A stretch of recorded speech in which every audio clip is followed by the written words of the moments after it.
Yes, you beautiful people. Welcome to Fresh UK podcast. On today's episode of Fresh UK podcast, we're going a little bit more serious, talking about men's mental health. We have three guests in today, three lovely gentlemen, Nathan, Paul and Ben, from the group they have created themselves called Real Men Talk. Guys, how you doing? All right, mate. Yeah. All good? Yeah, so what made you guys sort of come together initially to create this group? Obviously, you must have all been through situations yourself. You must have all started, how did you guys meet at first then? Like, are you all friends that you've gone back? We've all been friends for a while, haven't we? Yeah. I think myself and Paul met about, must be 15, 16 years ago through rugby. And the gym and stuff. Yeah, just general meeting up, you know. Through rugby? Yeah. So do you still do your rugby now? I don't know, I've had to retire. Yeah, you look like fucking rugby players. Look at the size, don't you? I don't know, I'm sticking to it at the minute. He gets broken all the time, that's why. I'm the same, I made the glass as well, so yeah. Yeah, I watched the video of yours saying that you've done your shouldering. Yeah, she broke my shoulder in November in a swimming pool, nothing to do with rugby. Yeah, but like you said, then you went on about the mental health side of things where it's good to train. Yeah, because November I started drinking hard because I couldn't sort of turn my own internal noise off with exercise. So just starting to drink every night and you fall into a bit of a hole. But I think going back we've all kind of it's rugby and gym. Rugby and gym, yeah. Do you all go to the same gym? Used to. You spot each other? Yeah. He was working in the gym, that's why we met. Yeah, industrial, yeah. That was like... Is that in Newark? You're all from Newark, aren't you? Yeah, 6-7 years ago that was. Yeah. We've all been mates for a while, haven't we? Yeah. Our very best mates. Yeah. Yeah. Did any of you come from the army or anything? I don't know where. Someone told me that. I think the person that put me over to you guys, I give her a shout out, it's Joanna. Can't remember her surname.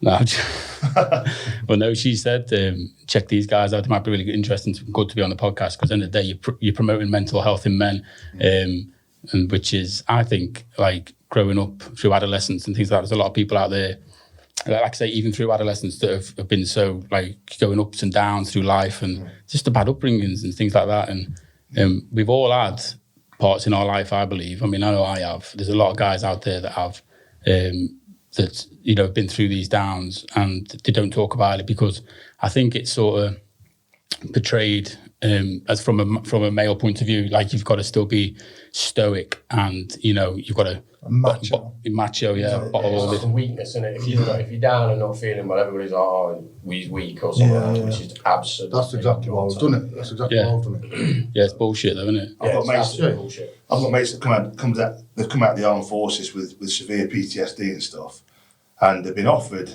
rehabilitation. Even when they've left the armed forces, they don't want to take it because there's still that stigma attached. Really? Wow. Even if you've been, SBS, Marines, TA, wherever you are, there's still that stigma attached. If you need that help, is that you failed. Is that like like an army stigma, forces stigma, or is that for the general population? Guys in the forces, and it's probably the same with us kind of people. I think that's a bloke stigma. Full stop. Yeah. Because like you just said, we've all been in the gym, we've all played rugby, and people look at you as a big hard man. He's a big lad, isn't he? I've done boxing, MMA. Yeah, he's done boxing, fighting. So everybody We've all done that kind of nothing's going to bother you. Yeah, I mean, to be fair, even I'm surprised. You know what I mean? I look at you guys, I thought, wow, these guys are pretty big guys. Like you said, they're all from these big backgrounds, these macho sort of backgrounds, if you like. And yeah, if you guys to come together and to do that, like you said, being this like stoic sort of character and for men to be like that, it's just like you say, it's bullshit. It's bullshit. What was the defining moment for you that made you kind of think, we need to do something, we need to get together. It's hard to say. I think we've was there something that made you between us? We've all sort of we've all known, haven't we? We've all leaned on each other in various ways. Certainly over the last couple of years, as we've got closer as mates, we've leaned on each other for various things. When my wheels have fell off, I've spoken to both of them. Yep. No, I ain't going to be judged. And I don't know, but it just makes it easy. If you can turn around to somebody and say, "Look, mate, I think it hit the nail on the head." I might be speaking out of turn.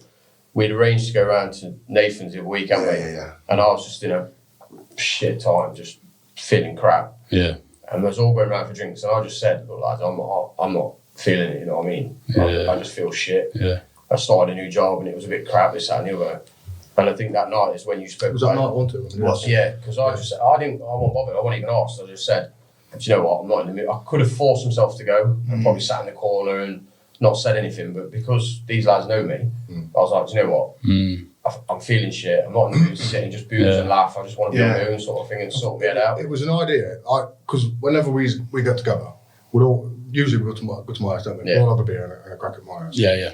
But we'll always sit, and the conversation always gets deep, doesn't it? It always gets deep. More beers you go in. Yeah, and I always thought to myself, if we could just stick a camera up and record it, you know what we're talking about. People might look at it and think, relate. Yeah. You have to relate to this. See you guys talking about that kind of thing, and maybe think, you know, all right, maybe it's not so bad to talk about bullshit. that. That's absolute crap, and that's why we've done it, and that's why there's so many suicides, is because they lock themselves away, that they can't speak about it, which is utter bollocks.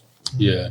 Like they can't even speak to their partners, because, like Nathan said on a few videos, that your missus or whoever looks up to you to be the protector. Like there can't be anything wrong with you. Strength, aren't you? Yeah. Which is absolute bollocks. And you don't want to show that there's a weakness there. You want to show that you're the because protector. you looked upon that link. Of course, you don't want to let anyone down. You're holding that structure together. If you then say, oh, you know, I'm having a bad time at the minute, I'm not feeling very good, you automatically, they think that, it's all going to fall apart. Well, actually, you build that bond stronger by doing that. Yeah. Well, as an example,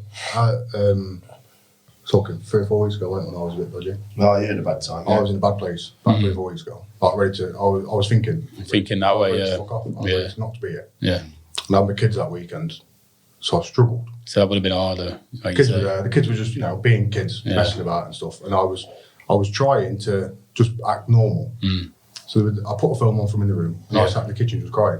Yeah. And every time they come in for a drink, I'd sort of like quickly, what do you want? And but that's me trying to be that protector, so they don't see me like that. Yeah. Really, I'm sat in the kitchen thinking I want to kill myself when the kids are in the room watching a film. Shit, man. Yeah. And the only thing, like my ex-missus, me and her get on really well now. Got 3 kids, 2 mums. The oldest 2's mum, she came round, and as soon as she walked in, she knew there was something wrong. So I told her, and then she said, "Don't worry about it." She sorted the kids out for me. But it's things like that. It's trying to be that rock for your family, your kids and stuff, and for your mates and stuff. Yeah. If you can't open up and say that you're not right, Or you can't help other people. If you're struggling, you can't help other people. Yeah. You've got to look after yourself as well. Otherwise, you're not good to anyone. No, really, definitely. when you're in that place. You're trying to be the glue, like the rock, the glue, everything, aren't you? You're trying to. Oh shit, man! Yeah. But then, so we spoke about it that night, didn't we? Yeah, that night. Like Ben was supposed to come around, we spoke about it. We spoke about Ben, and we thought, a lot of mates, especially when you're younger lads, you put a lot of pressure on your mates. Like, come on, get out on the sesh. It's all right. What are you, a man or a mouse? Exactly. You know what I mean? Like, we thought, you know what, Ben, fair enough, I ain't going to pressure him. None of us did. Fine, mate, we'll catch up with you in 24, 48 hours, done. Yeah, you messaged me in the morning, didn't you? You messaged me as well. But then it started the conversation. Having a chat about it, and it's just that easy. There's no... You haven't let us down. You haven't let us down in the slightest. It's your choice. This is the problem, isn't it? When men, they don't open up. They don't open up, like you say. They stay all closed up, and like you say, to be the stoic sort of character, and and with all the social media side of shit nowadays, looking at a whole nother ball, more of a pressure, isn't it? Whole nother ball game. But like, people want to show their off the successes and how hard they are and how tough they are, and it's all right, but. They're constantly, they're always putting the pressure on the younger generations all the time, and that's why people are maturing a lot younger, and that's why younger people are getting depressed now, and doctors are handing out fucking antidepressants fucking Smarties. It's like, hold on a minute. But I did hear, I'm not sure if they're doing it. I heard like doctors are on about prescribing gym memberships and things like that because you're getting your serotonin release, you're getting your endorphin release.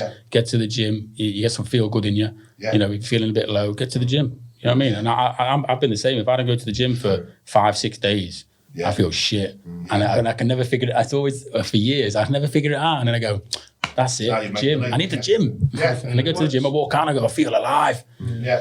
It's basic, but it works. Yeah. It's basic. But something you just said though, you said about like man or a mouse. But now we've spoken about obviously it's the opposite way around. Exactly. It's like you say, like Paul said, you're not coming out. You're not coming out for a drinking session. So you're being a mouse. Well, it's the other way around. Exactly. Opening up and talking about all this stuff is being a man. Yeah, exactly. It's what I'm saying. It's so wrong. It's so wrong. This whole holding it in and not talking about it. It's being a mouse. It's the opposite way around. And it's like man up. Or just man up and deal with it. Man up and talk about it. Yeah, all these little. Like it's all these It's quotes. perception, isn't it? Blokes, but it's the opposite way around. It should be the opposite way around. It is. I think things have been made quite a lot harder this year with everything else that's gone off, with isolation and all that kind of Fucking stuff. hell. Yeah, massively. Well, I that's you, know isn't it? that's just 100%. Oh, you're a PT, so your business just overnight. Everything got stopped. Shit. it's just I was running my business for 6 years.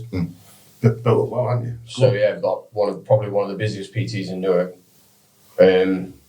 Wow. And that was my release, start talking to other people, because you forget about your own life, you know what I mean? Yeah. You've got different people coming in, different characters, this, that and the other. But like, I've trained since I was 15, so I've trained for 22 years. My life's been spent in the gym. Wow. And then all of a sudden it was like, right, you've got nothing. Really? Which- Well, with all this, yeah, obviously. Yeah, no, then like, the first week or whatever, I was like, yeah, chill out. Were you classed Oh, as self-employed then? Or? Yeah, so I've got no help from Shit. government whatsoever. Like my dad's self-employed, and it took him months for that furlough shit to come through, and he was like worrying, like, what I'm gonna do, what I'm gonna do. Mate. You were the same. You had months, 3 months no money. Nothing. what is it that you do? I do flooring. Flooring. Oh, no, okay. But I'm self-employed, but I didn't. What's the word? All the grants and stuff like that. Yeah. I couldn't get anything, Right. so I had to go on Universal Credit. But then I had to wait It must have been 2 or 3 months. 6 weeks. I had Yeah. to wait 6 weeks to get any money. And this is the The whole money money. that I'd earned, Yeah. obviously, those 6 weeks I spent it all because I had to feed the kids, I had to do this. Yeah. I was just sat waiting for money. It's the whole money worry, isn't it, as well? It's the whole. And even when it came, because I earned very decent money, it was Minimal. a third of what I earned. Yeah. You're like, oh We shit. couldn't do anything. I just had to. I didn't even pay some of my bills. But then it's stuff like that as well, and it gets you. And then that on top of the fact that we couldn't go anywhere and see anyone and do anything. I mean- it was just, Well, I'll be honest. I could speak for the three of us. We were meeting up at the park, even when you shouldn't have been, because we knew for our own mental health, getting out and sitting down with a couple of tins and just taking the piss out of each other, and having that laugh. Yeah. I'd go home normality. You know after what I a mean? fortnight of not seeing anyone with you two, and I feel not high, but I feel okay again. Just having that contact and having a bit of a chat and taking the piss out of each other. Yeah. This is exactly like your sort of premise, if you like it, like you just talk, real men talk. Yeah. Just have a chat. Yeah. Just have a bit, a bit of banter, whatever, but just talk, just open up, mate. Even if it takes you a couple of beers, just get deep, get opened up, and you will feel better about it. Yeah, like Sometimes it's not even that. Sometimes we just sit around taking the piss out of each other, and then you leave in feeling, in a weird way, it kind of levels your head out a little bit. Yeah. You have some sort of Normality, and you're having a laugh and a giggle, and Well, if we have a night together, we have a crack, take the piss out of each other. We talk deep shit, don't we? but it's not It's forced. just everything. Yeah. I mean, we have a laugh, giggle, and it'll just. I've said it on a video. It's not like directly we'll speak about something. We'll just be having a laugh, and then all of a sudden it'll pop up in your head, and you'll start talking about it. Yeah. And it don't like just switch. The mood don't switch. You don't go from having a laugh to serious. It's, the laugh will continue, but we'll talk it through and we'll get through it all. Yeah. And the amount of times we've done it, I think that's when we said, like, if we can do it, Yeah. Maybe we can help other people.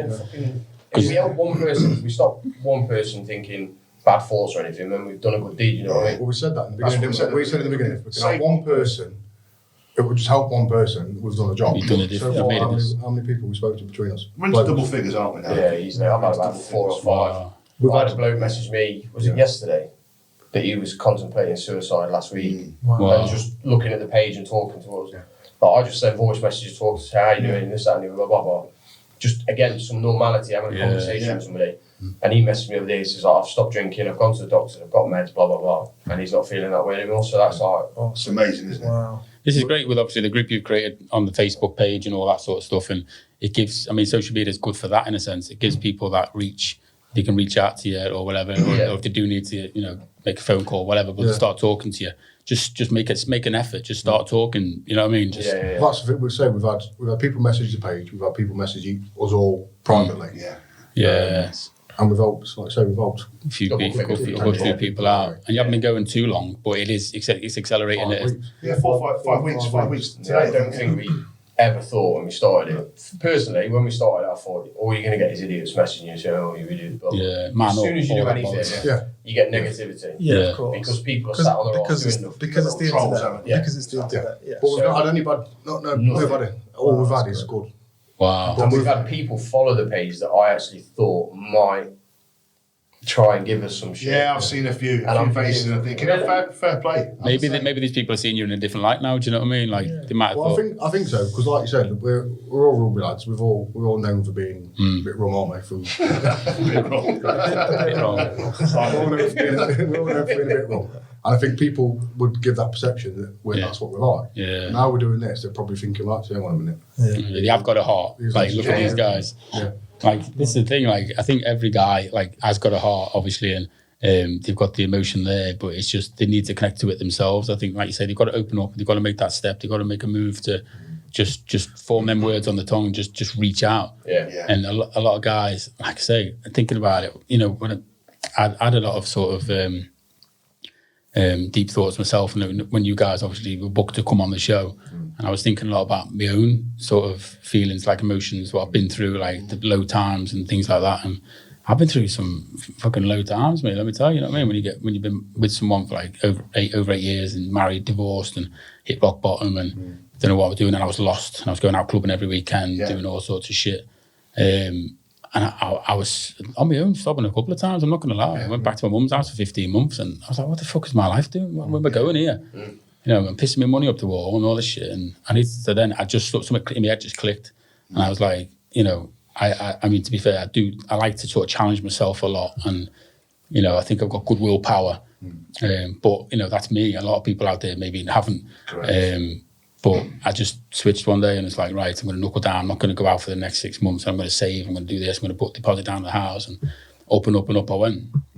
But like you say, a lot of lads nowadays still rather just go, no, I'm sound, mate. You know, you're all right. It's probably the mum or the dad will come up to them and go, you're all right, son. Yeah. Or then they'll go, no, yeah, I'm sound. Well, how many times have we said that? That's it, isn't it? My mum always used to say to me, "You all right? Everything all right?" I go, yeah, I'm fine.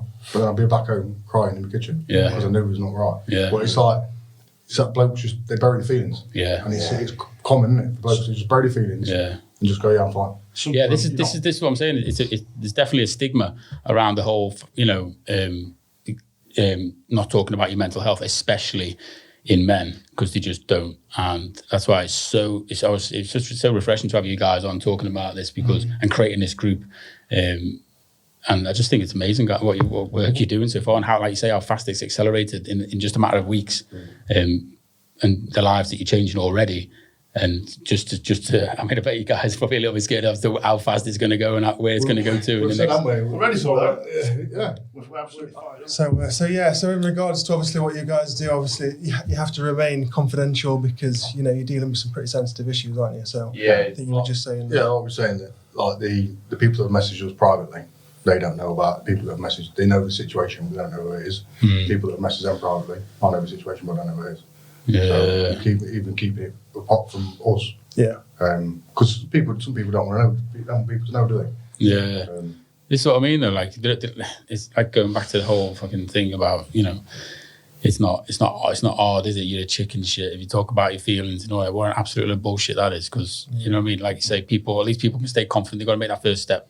Come to you guys, you know, confidential, you know, in confidence, knowing that you're not going to, you know, tell anybody or, you know, tell anybody who they are or whatever. And eventually, once they've done that a few times, you know, they probably turn around and want to tell everybody. Yeah, Guess what? Guess how good I feel. Yeah.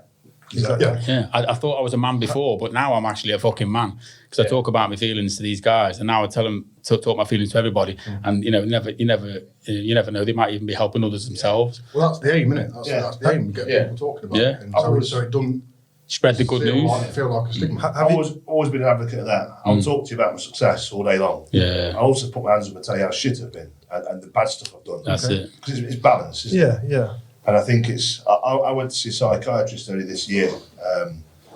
I'm adopted, and my biological mum found me through Long Lost Families programme after 36 years and not knowing her at all.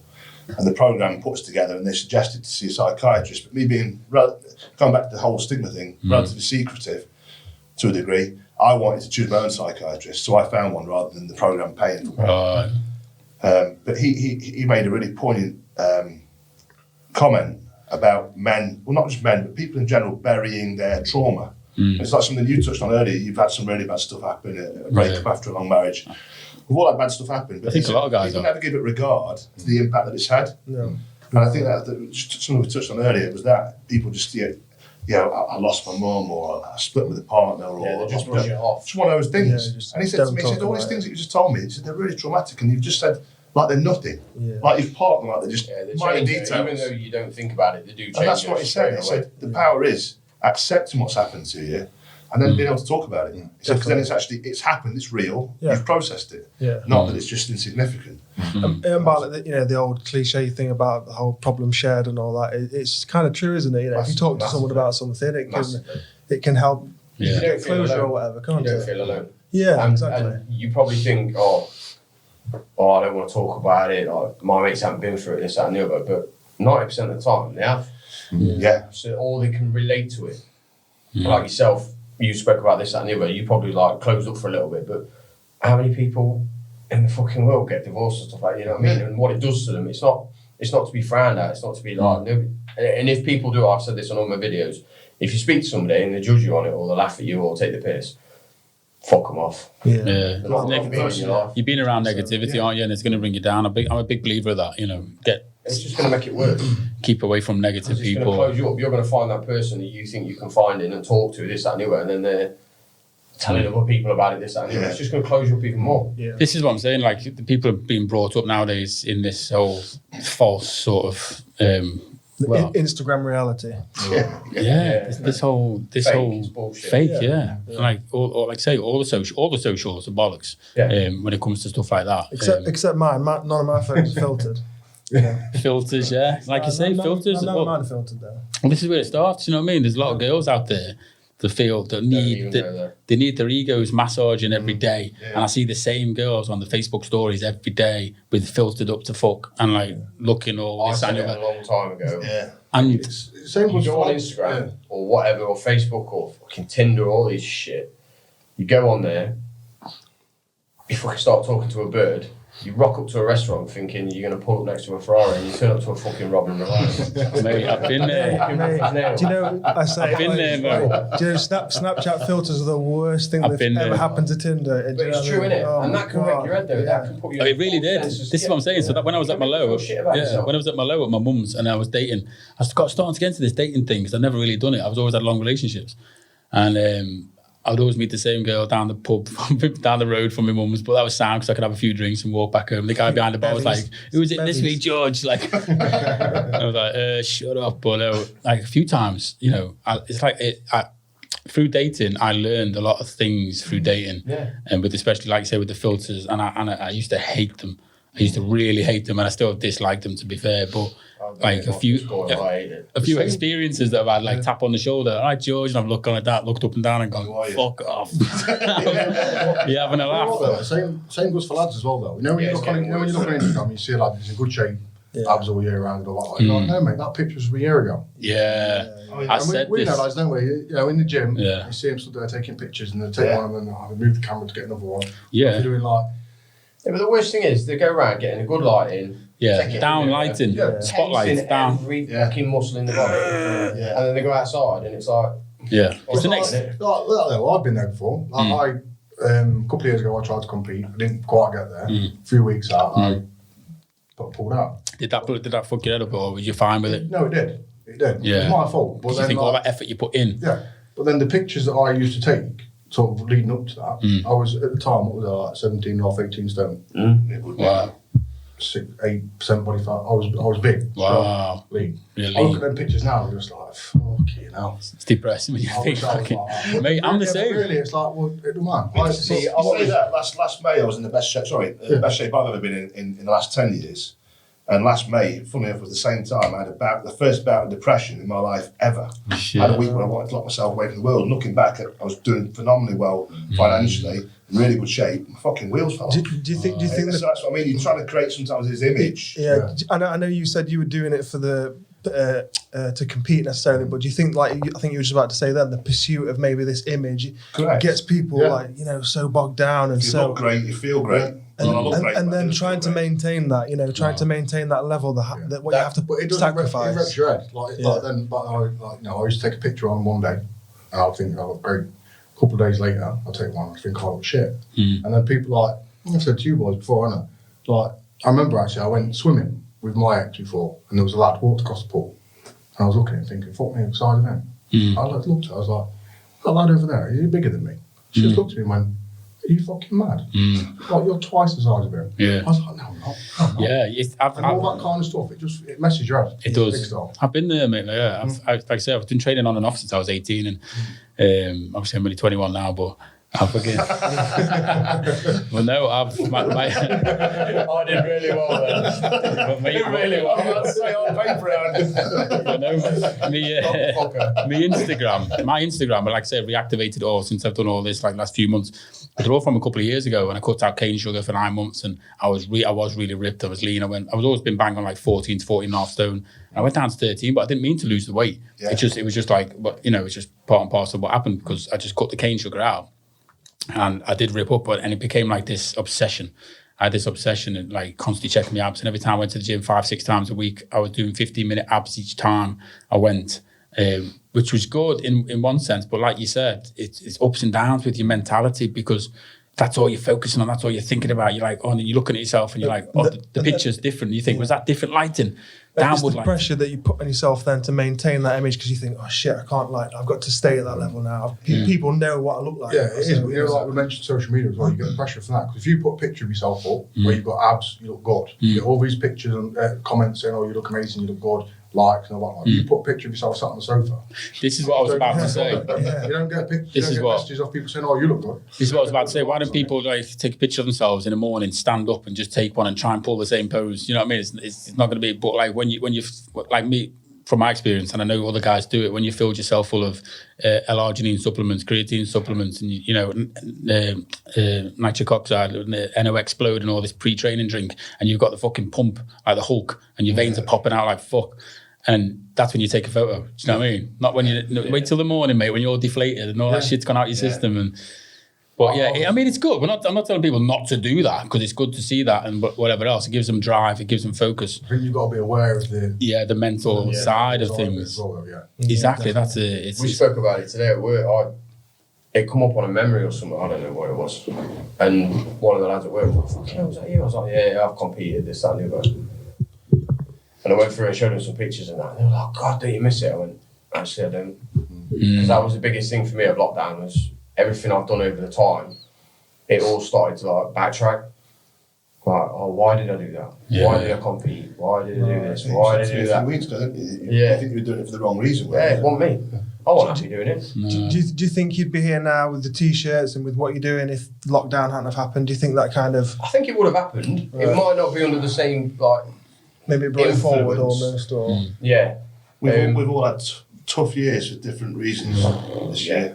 Yeah. Very, very tough for different reasons. Like you say, it's I'm just thinking now, it's like lockdown's been, I won't say beneficial, well, maybe beneficial that you've created this group quicker and sooner and faster and accelerated fast to help others out during lockdown. But obviously because of lockdown, a lot of people are going through that shit, which has brought you guys closer together and obviously create this group and everything else. Yeah. But you're probably very much needed right now, definitely, especially during this time. It's worse. It's just worse, isn't it? Yeah. It's worse. Like I say, and all this shit magnifies the problem, doesn't it? And with this whole tier 1, 2, and 3 thing coming off, and it's uncertainty for everyone. That's the thing.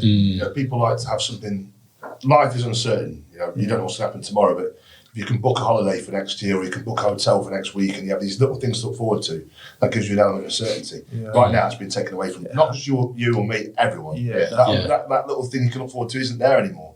That's bang on, that is, actually, because a lot of people live for the weekend. Yeah, so what are you there for? You're still working, or maybe not working, or whatever. Like me, this year I've had a phenomenal year, which has been quite hard with these two, having a shit year, but they haven't judged me. I'm lucky I've been busy at work, What is it that you do? I work in construction in big warehouses, so they're getting built left, right and centre, so for me... Did you build Amazon down the road? Yeah, we did. Nice one. Same day deliveries, I can't wait for it. That's what I mean. So for me, in these two, it's been comfortable. I can tell them I'm busy, and they're not judging me, thinking, "Oh, an arsehole, he's making loads of money this year." It's never been there. No. But I think that's what was lucky about me as well, because I only had 3 weeks furlough. I was gagging to go back. I had 3 weeks and 2 days. My boss rang me on the Tuesday and says, you're back tomorrow full time. I went, thank praise the Lord. Yeah. I was ripping my hair out, mate. I was sat on the sofa, I was saying to my mum, I was like, Mom, I don't know who I am anymore. I'm like, I don't know what I'm doing. I don't know. What am I allowed to do when I have to go out? And, Friend of mine was like furloughed for like 6 months. I was only sat home and was like, what? I've only got I only had 20 kilogram dumbbell at home. I was like, there's only so much I can do with this dumbbell. I can't do anymore. Because before the lockdown, I was at the gym all the time. Yeah, exactly. I had my kids a lot. And so obviously through lockdown, I couldn't train. Well, I searched around I was going to buy weights. I made some concrete because I had to train. A lot of people were doing that, yeah. Or following that famous guy on YouTube every morning. Watching him. Yeah. But the lockdown was March, wasn't it? So the last time I went to the gym was March. So I could have been to the gym for the last 10 weeks, 3 months. Because over the lockdown, I spent more time with my kids rather than going to the gym and asking my mum to have me so I can go to the gym. So it's like, that's my good thing that's come out of it. I'm spending more time with my kids. I'm the same. I'm training 3 times a week now. That's it. 3 40-minute sessions, done. I think it's a lot of things in perspective for people, isn't it? Yeah. I don't know. We say you're only meant to train one muscle group a week, aren't you? If you're going to do it properly, just train one muscle group. Give it, if you go hard enough, if you've ripped it enough, just do one a week and then give it a full 7 days. Hours. Huh? 72 hours, really. Is that what it is? PT, top PT. Yeah. There's a lot of obviously like. Are you back? Sorry to interrupt. Are you back doing work now? Are you back with? I've got a new job. No, I'm not. All right. I sacked my business off. I knew the gym industry would be screwed because people's perception of its breeding ground for this, that, and the other. I knew it would be a cloudy area for a long time, and they're talking about closing them again. So I sacked it off. So you found your passion, didn't you? Yeah. I used to fish years ago. Don't take the piss. No. See what I mean? Yeah, that's about you saying don't take the piss because it's made me because I've spent years. I've boxed, I've done cage fighting, I've done door work, I've bodybuilding, I've done strongman, I've done all that crap. And you're always chasing something else to make you happy. Yeah, exactly. Where now, like tomorrow, I'll finish work at 4 o'clock. I'm gone for 3 days. See you later. Bye. I cut off. I'm the happiest. Is that where you go fishing then? Yeah, 3 days. Carp fishing, or river fishing. I'm just sitting in my bivvy. I don't care. Have you just got like a basic job, just something? I work in a fish shop. Oh, you work in the fishing sales, shop? Yeah. So that must like you say, that's your tranquil peace of mind. That's what makes me be a better person. Yeah. That makes me. I can sit there. It's like your meditative state sort of thing. Basically, I can sit there and process stuff. Where if you're going 100 mile an hour all the time, or you're being egotistical in the gym and worry about how good your bicep looks, it's like you lose track of everything else. So I can sit and chill, let everything else go 100 mile an hour behind me, and say, right, this is what I want to do and how I want to do it. I've got time for myself to sort my head out. But I've seen you change in our relationship since you've changed jobs. Like, I hear from you more, I see you more. Yeah, there was a lot. Like, literally, you used to be head down. Like, I need the money. I've got to get these chasing bookings it all the time. Constantly working yourself to the bone. Employed, going to the gym at 6 a.m, not getting home at 10 at night. Working 7 days a week. All constant, wasn't it? Fucking hell, you sound like me at the minute. But there's only so long you can do that for. I work hard, but I say to myself, in my head, 45, I'm easing off the gas. That's why I'm doing this. But all I'm hearing from like my dad and like from blokes and that, but you can because you're young. I'm like, but you can't. You can't. You fucking can't. You can do so. Yeah, I can probably do more than you. You're not that. There's still a limit. You're not that young, pal. 21, mate. Not 21 anymore. But no. The thing is, if you do all that when you're young, this, that, and other, you ain't gonna fucking have any time when you're old because you're dead. You're gonna be fucked. That's what I mean. I've already got fucking back problems and shit like that. But 21? 21, mate. I did it when I was 16, bro. Yeah. 5 years out. Fucking 20 years ago. In regards to sort of time and that, how are you finding sort of fitting this in and around jobs and family life and stuff? Are you finding it okay? We've got a WhatsApp group, and literally we're constantly, like today was like constantly on it, voice messaging on it, blah blah, dropping stuff all the time. If one of us speak to somebody, we say, oh, such and such is, or we don't say the names. We're like, oh right, I've had somebody message me today. This is happening. There's no reason to not be in touch this day and age. So you've had a few phone calls. The same way I spent half my life sat in the car. If someone used to ring me, they can ring me. Yeah, it's getting a message and having the time just to acknowledge it. Because we set the Facebook up, all three of us are like admin on the Facebook. This is what I was about to say. It even says on there. It even says on there, doesn't it? Your quick response, fast response, and all that. So obviously, I could sometimes have a look on there, and there's been a message, and one of these two has replied to it. You might be sat in the shop. I might be sat in my office. office. I've got my phone on me constantly because I'm allowed to work from my phone as in my mates. Yeah. So I'll be walking around the shop working, I'm voice messaging people or replying. I'm like my phone on me all the time. This is what's good, isn't it? So people want to talk and reach out to you guys. You know, there's going to be accessible the whole time. Yeah, and a fast reply. So and if you're usually up till about midnight. I'm always up at night. I'm up at about 5 in the morning. So between us, it's only about 4 or 5 hours a day. You're taking shifts on this, aren't you? You know what I mean? Well, it just works, doesn't it? We just good. All three of us, we just. I think if 3 other lads would have done it, there might have been a little. Again, going back to that ego lad thing, there'd be one that wanted to be the key player in it. Boss, yeah. So, but because we're so relaxed, there might be a message come through, and if Nathan replies, I'm like, I could have replied to that. It's like, sound, as long as it's replied, we don't give a shit. We're doing our job. Do you tend to, like, you mentioned voice notes a few times, do you tend to prefer the voice note then? Because I think that's a little bit more personal, isn't it, than just a few words on a screen. You love your voice notes, don't you? I love voice notes. I message the people who have been in touch with me via voice message, because I think you can tell a lot more by a person's tone. Yeah, definitely. I think that's lost, isn't it? It's more personal. Yeah, I think that gets lost today, that does. Yeah. And just typing something. Emojis and words. shit, you know. Like you say, big other people want to first initially reach out that might not, want to. That's a fine way to do it still, isn't it? Obviously, they still text you. You Yeah. You don't, just for instance, in a few words. If you message me and I just put back, thanks for getting in touch. Yeah, it could be a bot. It could be a bot, couldn't couldn't it? it? Message going, brilliant, mate. Thanks for getting in touch. That's exactly what it's all about. Blah blah blah. And you'd be like, oh wow. Yeah, it's different. Well, if someone just messages you on that chat and just put, can anyone talk? And you'd be like, one of you can, whatever, just get to that. Well, I mean, if someone did that, I'd quite happily put our numbers on that. So if you want to give me a ring, this is when give me a ring. Give the ring, I've given the people that spoke to me my number and said, look, even if it's 1 o'clock in the morning, my phone's on vibrate. If you want to ring me, ring me. I'll answer the phone. I'll sit there and listen to you cry and talk about your problems. I don't care. And this is 30 o'clock of the night, weren't you, with someone, I think? Yeah, about half 1. About half 1 in the morning talking to him. This is what's good. This is what's great, obviously, because there's people out there in sort of that field, if you like, where, the counsellors and things like this, and they've probably never been through this shit. Do you know what I mean? There's people out there that, like, they can't relate. Like, you guys can relate, so you're like, and they wouldn't answer their phone at 1 in the morning. Do you know what I mean? Yeah. I mean, between us three, there's no we haven't been through. No. Exactly. And anybody could give us a situation, and one of us has been there. Yeah. Exactly, mate. I remember going for CBT when I was a bit younger, because I used to have an anger problem. I had self-harmed quite a lot when I was late teens, early 20s. Oh. And I can remember, so I will ask tricky questions, as the person I am. I said to the CBT guy, have you ever self-harmed? He went, no. I went, well, you don't really get it then, do you? That's it, mate. And it was like the penny drop. I think that if you haven't kind of experienced something, how can you kind of judge or give advice about it? Sometimes I get it, you can be a terrible sprinter, but be a great coach at sprinting sometimes. But I think where mental health's concerned, you've got to have worn the T-shirt to a degree. Yeah. One way or another. Definitely. To really actually get how it feels when you're No, you've not just been there, done that. You've actually got the fucking T-shirt as well. Yeah, and that's what I mean. And I think that's what we've been to the table. We actually have been there. And because of that, I won't judge anyone. If someone says to me, I've done something awful, I've done this to myself, I've done this to my partner, whatever it is, I've lost my job because I got drunk or I've been violent, talk to me about it. We're all human. That's why there's no airs and graces. No. That's why it's real. That's why it's real. Because I'm quite happy to tell someone about the problems that I've had. And This is it. Between us, there's nothing. There's nothing there coming. Drink problems, drug problems, women problems, anger problems, self-esteem, anger, anger problems, attempted suicides. You name it. One of us has been there. That's what I mean. That's why, it's good in a way where people can relate. You can relate to these guys that are going through that, and maybe there's just one of you that's more experienced in what they're going through that can talk to that person. Yeah, absolutely. Yeah. So that's I saw something the other day. I think it was on Facebook. Someone shared it, and it said, I think I don't know if I shared it. Anyway, it said, "Be the person you needed when you were younger."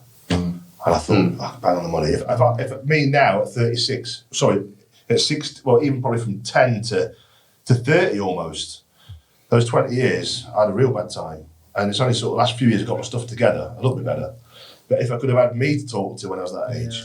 What did the quote say again? Be the person you needed when you were younger. Yeah. You say that down there about putting an old head on young shoulders. Yeah. And you've got your dad, you've got your uncles, you've got your older figures, but it's not the same as. It's just not the same sometimes. No. You've got to be able to engage with someone to be able to talk properly. Yeah, they wouldn't have lived your life, would they? They lived their I think lives. with us, at our age, even more so back then, blokes didn't talk. No. So for especially me, my dad's a bit of a old school. You said about your dad, didn't you, when we was on about this? Yeah. Like, even when I was younger, I go up for a cuddle, go for puff. Right. Exactly, yeah, they don't. So it pushes you a certain way straight away. Yeah. He's totally different now, like nothing against him, but it was just how they grew up. Yeah, exactly. Like, ex-pit lad, this, that, and the other, rough lad, blah, blah, blah. I think it started like it gets better every generation. I think certain We're things. learning, Yeah, and We evolve. Like if you're all dads, I don't know if you all are, but or we all are. Then in that case, then we're probably a lot different with our kids than our parents. You know what I mean? And every generation, and then we evolve, don't we? It's like we've evolved since fucking gorillas, haven't we? So at the end of the day, I mean, like you just said about dads, like when I was younger, my dad used to say, "Sure, cry." You know, blokes don't cry. Yeah. Sure, pack it in. Yeah. But And I've still seen some. so give you something to roar about. Yeah, and if you stop crying, I got a clip. Stop crying, I'll give you something to cry about. Yeah. And it's like, well, that don't work, does it?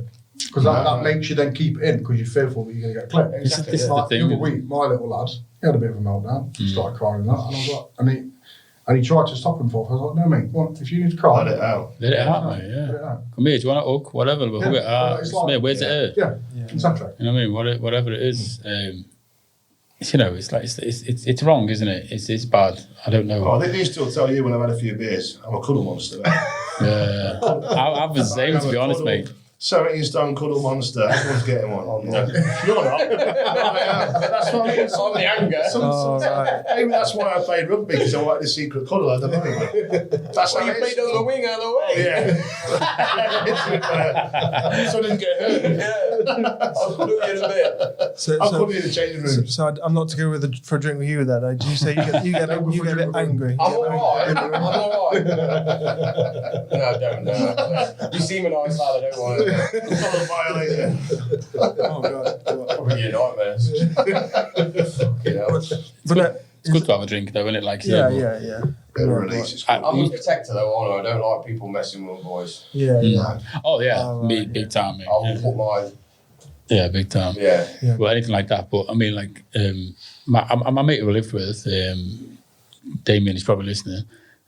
He lived with me, or like, we lived together on renting a house for 6 months. He came out the army, and he didn't realise, and neither did I, he was developing PTSD, post-traumatic stress disorder, and he had a Gherkin knife on the wall and these other things, and whiskey was his drink. Whiskey. Yeah, but whiskey was the drink that fucked his head up. And I come home one night and he was there going, and I was like, fuck. And I looked to the right and I seen half a bottle of whiskey gone. I thought, oh, fuck, he's had the whiskey. Any other drink, you were fine. Weird. Whiskey. With him, he undone this Gherkin knife, which looked like a fucking boomerang on a handle. And he's like slicing his fucking hand. He's like, you can't draw the Gherkin knife without drawing blood. And he's like dripping everywhere. And he's going, come here, I'll cut your hand as well. We'll do it together. And like, and I'm like, well, what the fuck? And he come close. I grabbed his hand and I started wrestling him, smashing it on the floor out of his hand.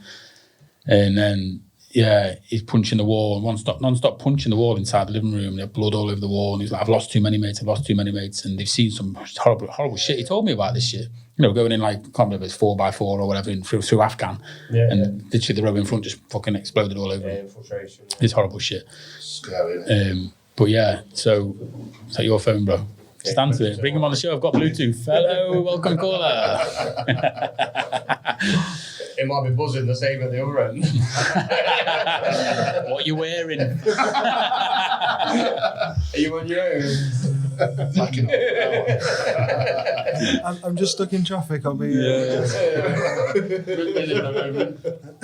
But no, so and then even my parents. See someone break down like that though. Yeah, and the next day he went, what the fuck happened last night? What happened to my hand? What happened to the wall? Whiskey, you just forgot. I was like, mate.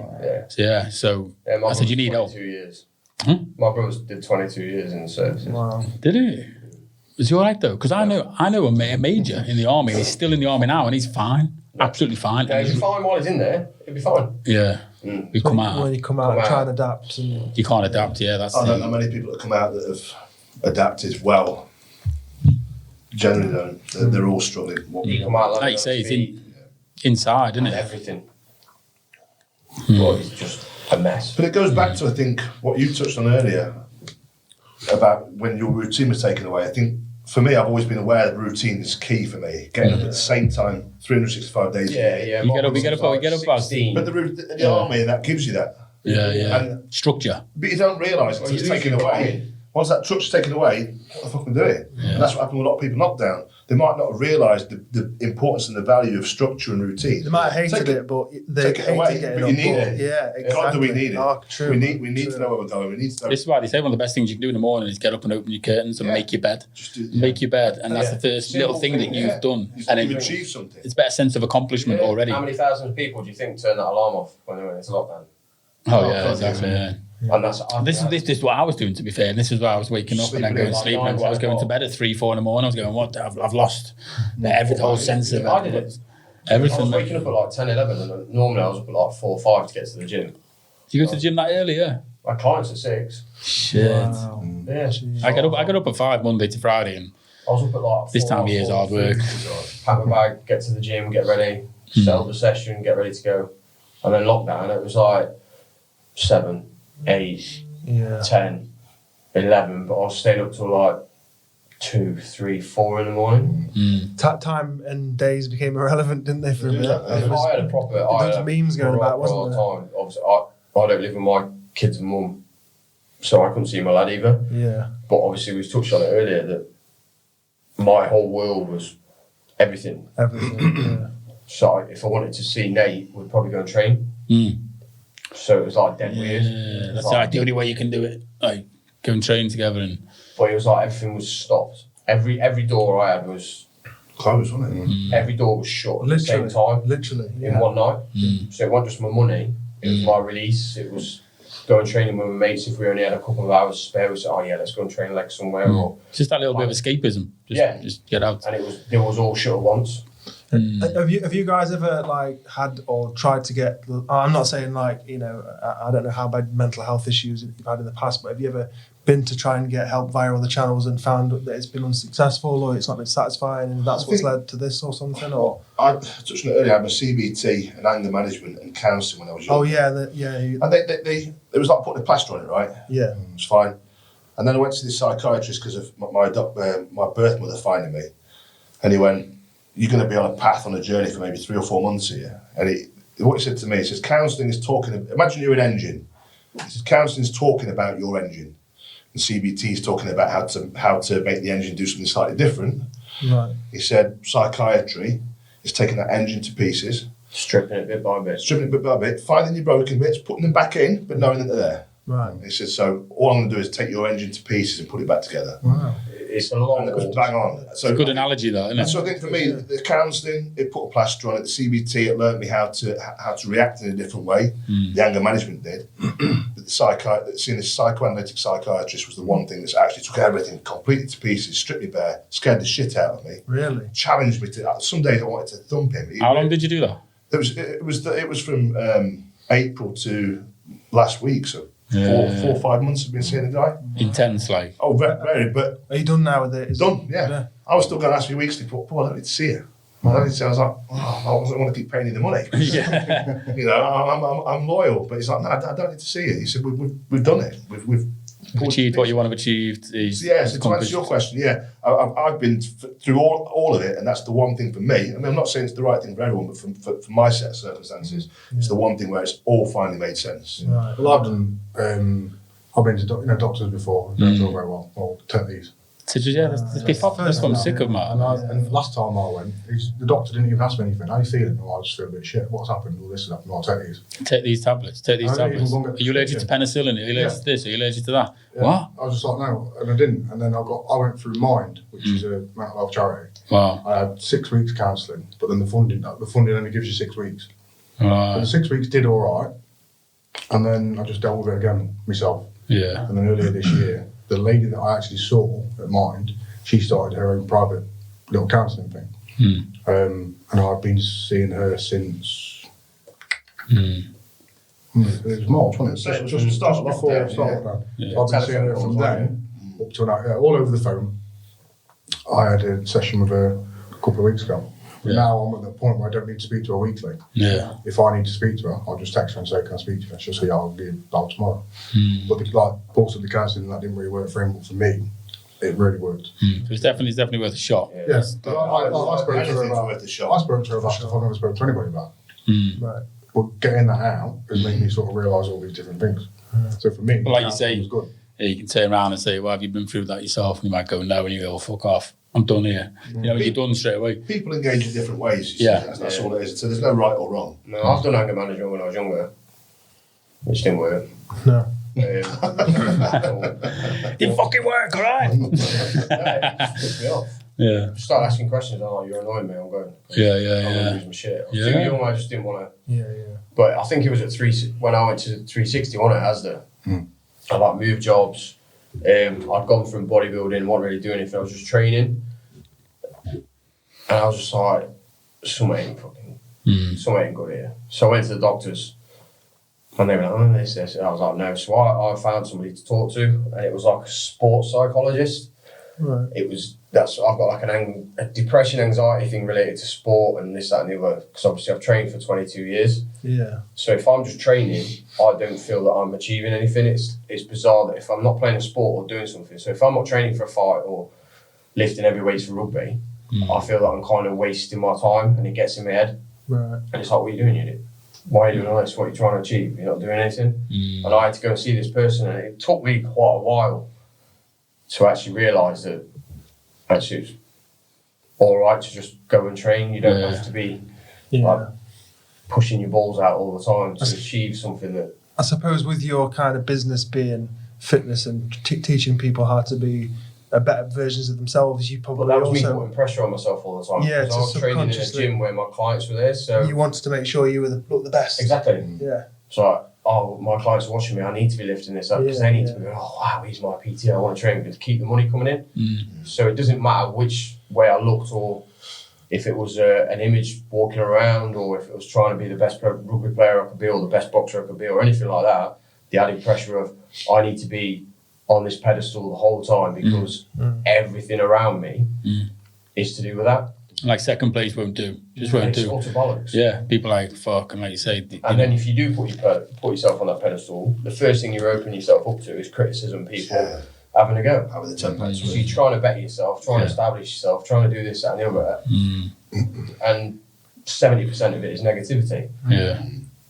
And it makes you push you more in both ways. Yeah. So there's 70% of negativity pushing you to go bigger and harder, and many won't say, oh, take more gear to get bigger and all this, that and the other. Oh yeah, there's and the 30% that encourage you as well. So you've got 100% behind you from different angles. There's a lot of negativity about it as well in the moment. It's just the world's a very negative place right now. Especially right now, yeah. People don't celebrate success. No. They celebrate, or they get a kick out of people's failure. It's crazy. Yeah, definitely. Crazy. There's too many people. Oh, look at that guy, nice car, knob. So he's rented it. He's rented it. His parents bought it. This is what I mean. It's not. Oh wow! Oh, well done, mate. How have you earned that? What are you doing for a living? Yesterday. Yeah, where'd you live? I was still with my mum, like. Yesterday I was in the car with my lad. He was 11 next week. Nice car drove past. It was a Maserati. Nice car drove past. Lad saw a similar sort of race to us. And my lad went, "Oh, but that's Daddy's car." And I went, "Oh, no." And he looked at me and went, oh. He might have seen one of his friends there. I went, no, mate. I said, he might have been working for the last 10 years to buy that. And he I looked at me and went, oh. I said, why'd you say that for? Yeah. Oh, well, he looked about your age. And I thought, I was like, no, that's not how it is. And I explained it to him, and he sort of went, oh, right, okay. This is what I mean. You got it, haven't you? You got to steer them in the right direction, man. Because, like you say, a lot of kids nowadays and in their adolescence, they're not being steered in the right direction at all. No, definitely. I think something you mentioned earlier about sort of talking about your failures as well. I think a lot more people need to maybe be a bit more open about what they haven't achieved on social media as well. Make you a better person. I've put myself a few times and walked away from really well-paid jobs because my head's fell off. Yeah, but it's been part of the process to where I am today, and it's kind of and I'm not afraid to talk about that. Most of my biggest failures have been through simply not working hard enough. Nothing else. Yeah. And now looking back and I think, bloody hell. But at least I can sit here now and say, you know what, I failed because I didn't put the work in. Yeah. Plain and simple. Yeah. So you're honest with yourself. And that's it. Sometimes it's a bit of pill to swallow. And I think I did fail because I didn't put the work in. But the time wasn't right. That's all it is. You know, I wasn't mature enough. I wasn't in the right place. But no, I think so many people put pressure on themselves and don't like you say open up, talk about the failures and things that maybe they've got wrong with their friends and people that they know who may be able to go, oh, well, you know, if you did it again, maybe you could try this, or you know, you never know. Like you say, it's talk, real men talk. You know, it's all about. That's what I'm saying. A lot of people will be quick. Conversation, isn't it? Yeah, a lot of people will be quick to reach for the bottle and shit like that. They'll go, oh God, I've just this, I feel like this, and they're lost, and they'll go to the shop and buy a bottle of liquor, whatever. Yeah. But yeah, it's like I think with guys, obviously with girls, like say on all the socials and stuff, it's all about filters. It's all about. We were talking about this one. You know, when all the girls nowadays have all got all this work done, and they've got all the fucking fillers and the lip fillers and Botox and shit and lashes. The longer the lashes, the better. And the Botox, the bigger the tits, and they're not going for this teardrop style anymore. They're going for the circle because they want the big circle bulge at the top. Botox. Yeah, and Botox and shit. Fuck off. And Why do you need Botox at 21? I know, yeah. That's what I just thought. No, what was I saying? That's just pressure from social media, isn't it? Yeah, but we were talking about it, and what we found out was through a few sources of girls were telling us, we didn't even know. It's not for the lads. It's not for the lads. It's competing against each other. Competing against each other. And I was like, oh my God, it never clicked. I never realised it. You know what I mean? I never thought about it that much, but it just made sense. We've all looked at some of those pictures and gone, well, that doesn't even look nice. Yeah. This is from a bloke's perspective. You know? But it's not for us, is it? It's for them. They're trying to look. How you say, but deep, what's going on inside their heads? Do you know what I mean? Let's delve deep into their heads because, you know, they will never. Like, I mean, I've tried speaking with girls before in the past, and you're like, oh yeah, good morning, yeah, sends a pic. You kidding me, are you? They wouldn't do fucking. I haven't got a face on. It's just clicked in my head. Have you seen them images where you see them like sat there as the self and they're fucking flicking around doing this and the other, and then it jumps to a screen where they're all got the makeup on their head or I'm sat there thinking, you don't realise how fucking stupid you make yourself look. I know, mate. Again, it's that Lamborghini to fucking Robin Reliant thing. Yeah. Because you can go out looking like that, but at the end of the day. Yeah. Well, again, that goes back to like the social media a lot. Like, it's creating that pressure. If a girl was sat, you know, in the sweats with her hair tied up, and another girl said to her, "You know what? You look lovely today." She'd probably be like, "Brilliant." But she won't. Another girl might say to her, "Oh, fucking hell, look at her." Yeah. You're not bothering. Yeah, but this is so for all you girls listening out here, right? For all you girls listening, but I don't know. I think a lot of guys like us as well. As me especially. This is what I'm saying.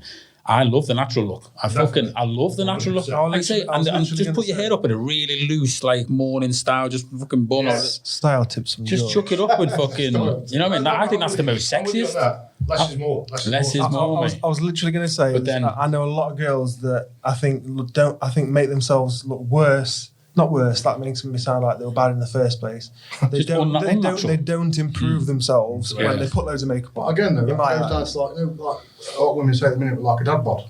Yeah, they're not too fussed about that goes to the gym. The only reason you go into the gym to try and get your six pack is because your mates told you you're fat cunt. Yeah. I mean, but the girl that fancies you, quite happily likes the way they are. Exactly. So you just hit the nail on the head there. So what's happening is people are going to the gym, they're fucking on steroids, and like you say, they're getting the shadow right, they're doing all this and the abs and all this shit, and they're probably doing it for the guys. Like, look and check me out, mate. And they're walking down the street, and all of a sudden they'll put the chest down. They're like, all of a sudden they're a carpet fitter. Do you know what I mean? Like, yeah. And then even the missus will go, "What are you looking at?" And they go, "No." Yeah. Like you can see it. I can see it happening every time I go out. And it's similar with the girls. They go out and they look.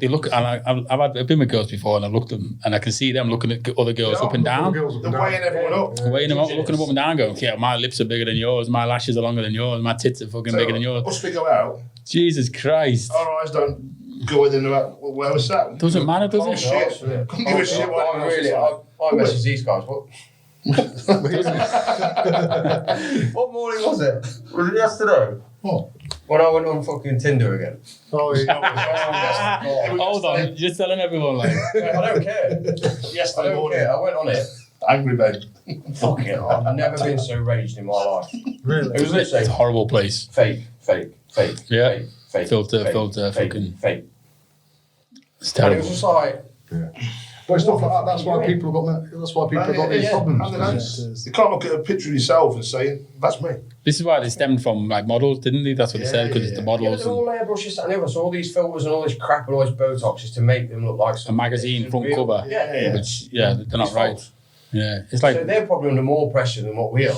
It's a bit like men's mental health, though. The way you break that association, that cycle, is part of what we're doing. We're saying, well, I ain't fucking having it. I ain't sitting here in silence. I'm going to talk about it in the same way the it's girls only going to saying, take one girl to sat on the sofa with her hair up, no makeup on, this is take a selfie and say, Saturday night chills. Yeah. Because I've noticed it, 99% of women, when they're at home having a drink, all they do is take a picture of the room, or the glass. You don't see what they're wearing, you don't see what they look like, or anything like that. They'll have a posh glass with the nails done and this, that, and the other, and they're all thinking, I've even seen it on stories. I seen one earlier, and the fucking girl had her face done, like Saturday night chills, like you just said. She's fucking on her own, mate, with lipstick on and that. Don't you think it's really like sad though? Not in a like, oh, that's so sad, in a nasty way, but it's like really sad. Into the world feels, majority of the world feels the pressure. Most people feel to go, oh, take a photo, just go, let me just check it. No, I don't like that one. Let's do it again. Like, why? You know, just be you. Or young people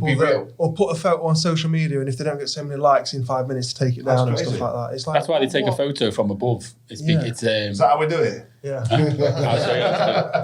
That's it. Is it with the ring light? I found there's a lot of science behind that, and it goes back to like animalistic sort of. He says that like he accidentally stumbled upon this research. And I was like, this guy was talking about it. This expert. What's this? And he was saying, you looked for it specifically, didn't you? Yeah, because they want to be inferior to the man, and especially with a single, and definitely did 100% of the time they're taking a picture from above, and like, look at me, I'm so cute, I'm adorable, I'm inferior to you, and but they don't realise they're doing it. It's like they're hardwired like that. They're hardwired like that, and I was like, wow, you know what I mean? Yeah, it's weird. Yeah.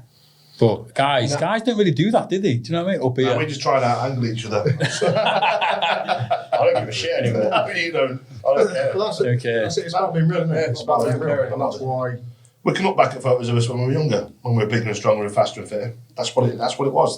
That's your time to do it. If there's a time to do it, that is it. But it doesn't mean it's got to carry on for the rest of your life. Life changes, doesn't it? Well, they say you change as a person every 10 years, don't they, on average? Like, you change all the time. I think I've changed for the better in the last 5 months than I have in my life. I'd say so. Being able to be me. Like you say, it's the downs that make you stronger. At the Absolutely, end of the day. It's overcoming the downs that makes you stronger. It's not how far you fall, it's how you pick yourself up. Exactly, that's it. And I felt low when it all went lockdown, but then when I started going fishing again and this, that and the other, and then started working in the shop, and then I've changed the style of fish. I used to match fish, now I go carp fishing and barbel fishing and all that.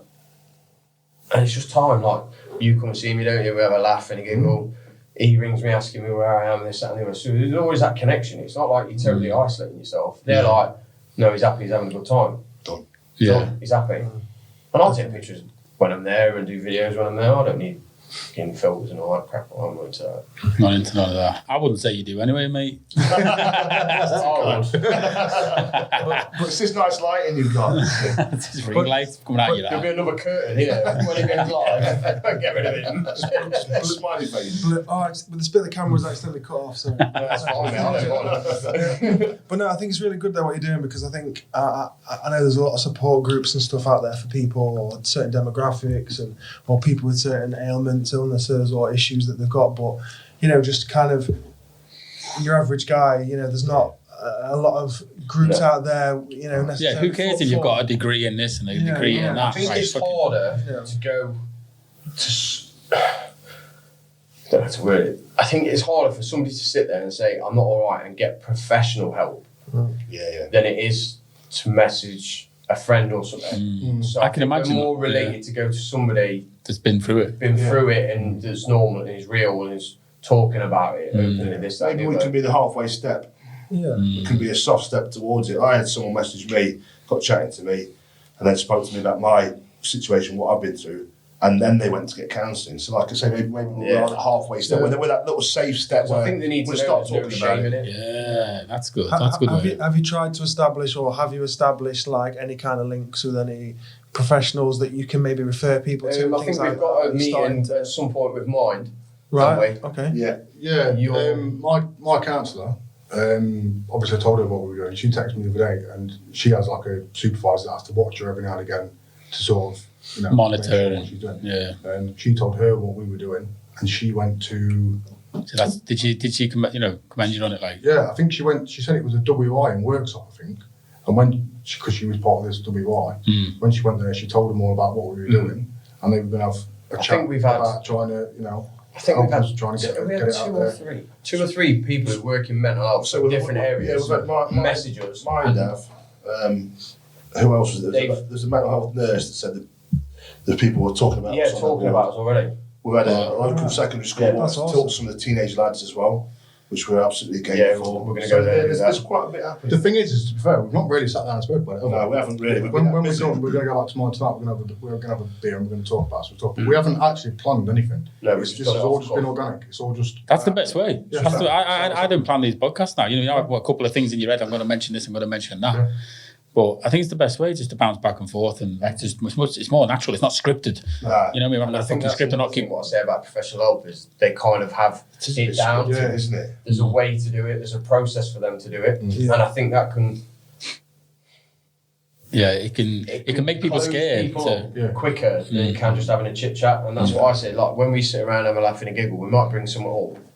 We won't necessarily just go, right, yeah, let's be serious now. We'll carry on chatting about it, taking the piss, having a laugh, and the conversation, but it gets solved without having a process or having a tick box. Yeah. Right, so we'll cover your past. Or we'll call you back later for a consultation. Yeah. And then you might feel alright that day. Do you know what I mean? Yeah. But then, you know what I mean? I know what you're saying, yeah. So It's it's that immediate help, isn't it? Yeah. Emergency service. Yeah.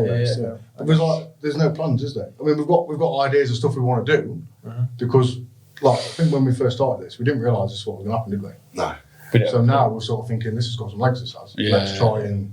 I mean, I told Deez the other week that I emailed... This morning. Really? Yeah. Why the fuck not? Yeah. I thought something must have come up on... I must have seen it. You can't swear on there, mate. I will. Yeah, no. Or they won't let you on. Sit down, I'll be like, oh, you're fit as fuck. Have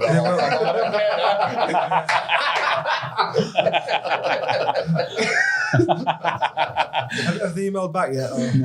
They did send me an email and said that somebody would contact me just to sort of see what it is. Oh, yeah. So they're looking into it. Yeah. So yeah, Well, I mean, it's like why not? We've been doing it 5 weeks, but why could we not this morning and get that exposure? So you need a plan. You need a plan then, quick.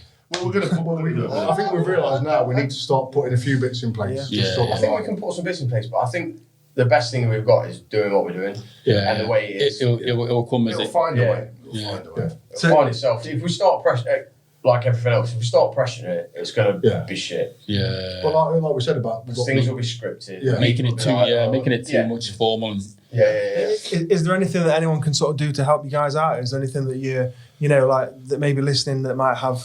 We've asked people to share the page. Quite a lot of people share the page. Yeah. Because obviously, the more people share it, the more people are seeing it. Exposed So to get it. liking the page, sharing the page. Yeah. so just go on YouTube, go on Facebook and look for Real Men. Type in Real Men Yeah. I Talk. think some of our posts, we had like a reach of 8,000 people now on some of the posts, which is phenomenal. Wow. But that's only based on 600 people liking the page. So you do the maths, you get 1,000 people liking the page. Maybe that reach becomes 10,000. Yeah. Whatever. Exactly. That's all it is. We said as well is obviously we've had these t-shirts and we just got free.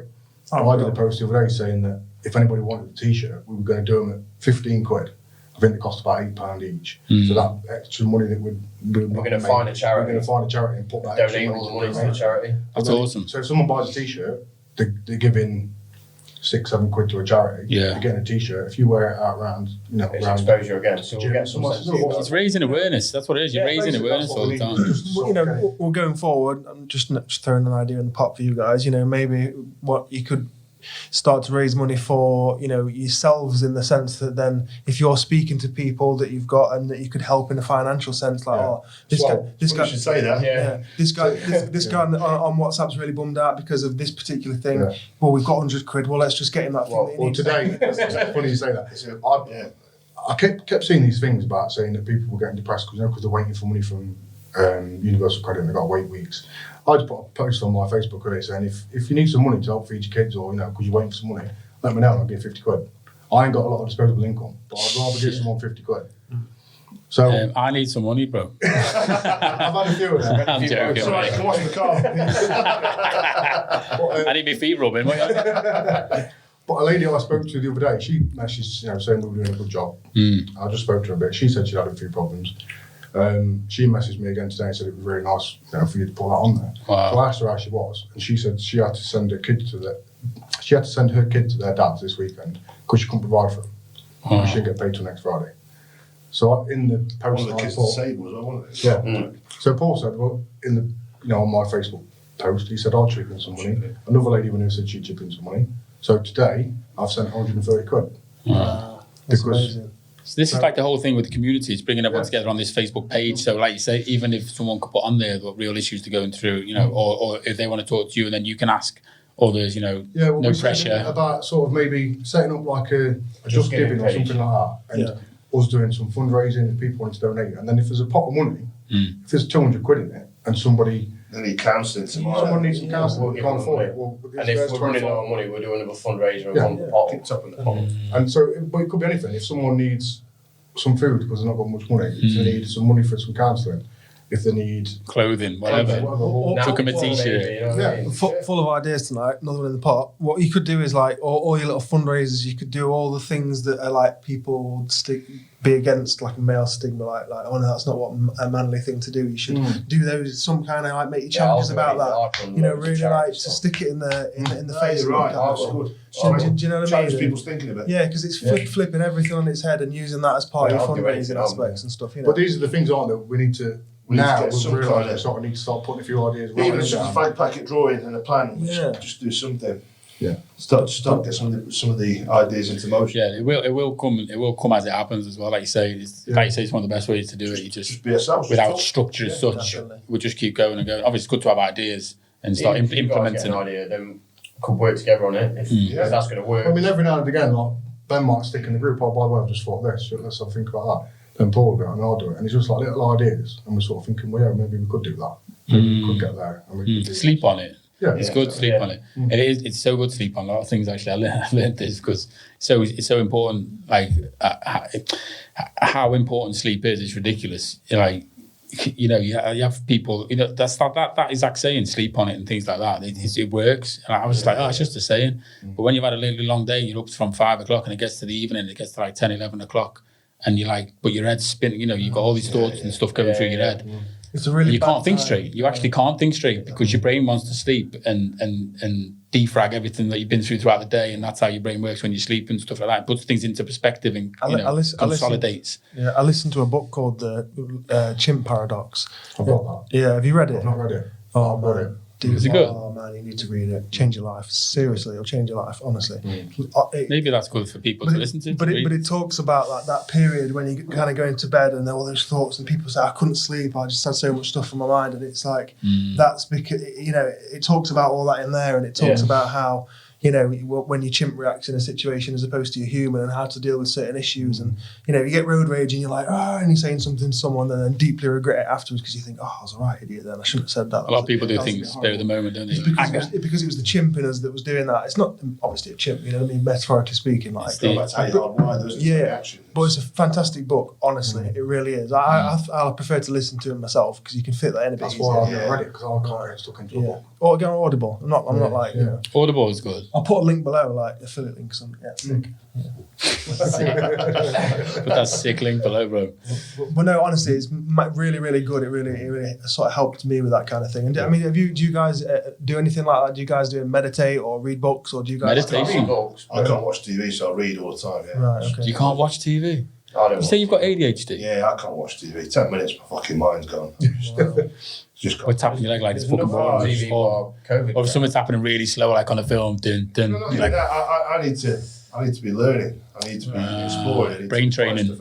All the time. Do you drink caffeine? Do you have any coffee? I can go with or without. I'm easy to go. But yeah, I like to read. I think that's how you challenge your brain. But again, like I was saying earlier, counselling works for you, psychiatrist works for me. We're all different. I think it's about learning how you're different. I might want to read, you might want an audio book. I can't submerge myself in words on a page. I start reading and then my mind's just like... That's what I do. I'll read a few lines and I'm sort of... I'm like... I can't read just anyone. I'm like that. I'll miss a line, I'll go... Audio. I'm the opposite. You put me in a nightclub with my laptop doing design work, literally, and I'd be I'm laser focused. Like, you call it hyper focused. Oh, Same with the book. If I'm designing something, I'm similar. I know what you're saying, but words specifically. Do you know what I mean? Reading something. Yeah. But in regards to the audiobook for that one as well, is the guys from like Sheffield or Rotherham or something, so his accent's pretty cool as well. So it's quite nice to listen to. Some of them that are like really twangy American accents and can be a bit like, you know. Not there's anything wrong with Americans, but it's just interesting. Do you know what I mean? And it's quite a funny accent to listen to, and it engages you because it's very interesting. So not like mine then. I don't know what you're on about, mate. Really engaging, don't know. Yeah, that's normally what I do. What do you say? What? What you on about? No. Yeah. So, is there anything more that you want to add? I mean, I don't know how long we've been gone. Obviously, we had a little technical issue in the middle. I'm not quite sure. Shot that out, but. So where can people find you then? If someone's watching this, we will put some links in generally at the bottom, obviously. But there's Real Men Talk on Facebook. Real Men Talk. We've got Real_Men Talk on Instagram. But okay. Most of the stuff we do put it on both, but mainly Facebook. I think is where we're getting more in. Yeah, because we're all admin on it, so we can just post our own things. Instagram's a bit of a pain. We put stuff on Instagram, but you don't really share much it. engagement. Really, the Facebook is where it is. Like I said, we'll put the links down below anyway for everyone just to just press on them on the little arrow.